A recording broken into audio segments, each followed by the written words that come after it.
దర్శకుడు Sanjeev Megoti తెరకెక్కిస్తున్న police complaint సినిమాలో వరలక్ష్మి శరత్ కుమార్ కీలక పాత్రలో నటించింది. అయితే ఈ సినిమా విడుదలకు ముందు దర్శకుడు చేసిన ఆరోపణలు, ఆ తర్వాత వరలక్ష్మి ఇచ్చిన కౌంటర్ ఇండస్ట్రీలో ఇప్పుడు హాట్ టాపిక్ గా మారాయి.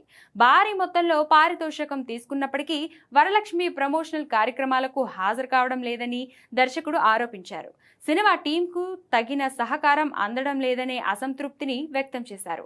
అంతేకాదు డబ్బింగ్ సమయంలోనూ ఇబ్బందులు పెట్టారని వాపోయారు. ఈ వ్యాఖ్యలు మీడియాలో వైరల్ కావడంతో అందరి దృష్టి వరలక్ష్మి వైపు మరలింది. అయితే ఆమె కూడా ఇన్స్టా వేదికగా తనదైన స్టైల్లో స్పందించింది. తనను ఎక్కడికి పిలిచారో అక్కడికి హాజరయ్యానని, తాను చేయాల్సిన బాధ్యతలను నిర్వహిస్తానని చెప్పుకొచ్చారు. అంతేకాకుండా ఈ వివాదాన్ని మరింత పెద్దదిగా మార్చే ఉద్దేశం తనకు లేదని వెల్లడించారు. అయితే అక్కడితో ఆగకుండా మరో స్టోరీలో చేసిన వ్యాఖ్యలు సోషల్ మీడియాలో వైరల్గా మారాయి. కొన్ని కుక్కలు అరుస్తాయి కానీ కరవవు, నేను అరవను కానీ కరుస్తా అంటూ ఆమె చేసిన పోస్ట్ను చాలా మంది సదరు దర్శకుడికి ఇచ్చిన ఇండైరెక్ట్ కౌంటర్గా భావించారు.